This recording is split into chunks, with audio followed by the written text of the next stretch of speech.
Well, I grew up on rock and roll music. I grew up on things that we're all familiar with, like the Beatles and the Stones and Hendrix and, the triple album of the Woodstock Festival from 1969 and Dylan on the Isle of Wight. And that was kind of like the background of my childhood. And in the 70s, I started to get more deeply involved with music. I started to learn how to play instruments.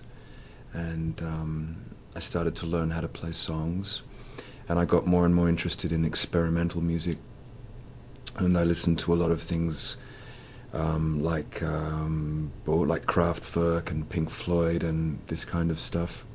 And then when the punk music came in the end of the 70s, I was at about the right age, 15 or 16 years old, to really become excited, and my first groups were kind of like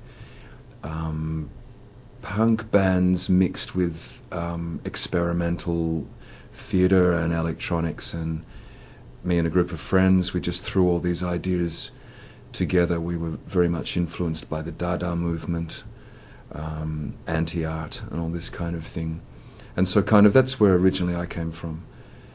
But after a few years, by the early 80s, some older friends of mine, some old hippies, started turning me on to the blues.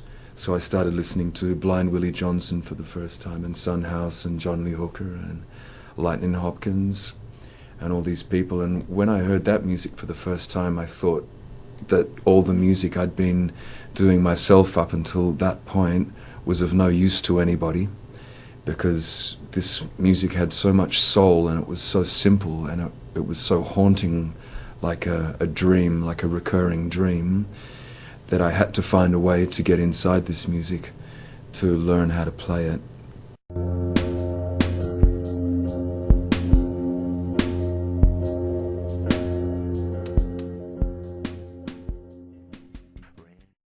Well, really, I was, at that time with the Bad Seeds, it was a very powerful moment. And powerful moments like that don't last for very long, maybe for a couple of years. I was lucky enough to be part of that moment. And then I think that particularly with bands, the energy moves on. So maybe you've got 1 year, maybe 2 years where the energy is really strong between the people, and it's the right moment in time. People want to listen, they want to hear it. And so you have some kind of breakthrough, creatively and also with the market, And so I was just fortunate enough to be a part of that. But I don't think things like that are a coincidence. I think it was, it had to be like that.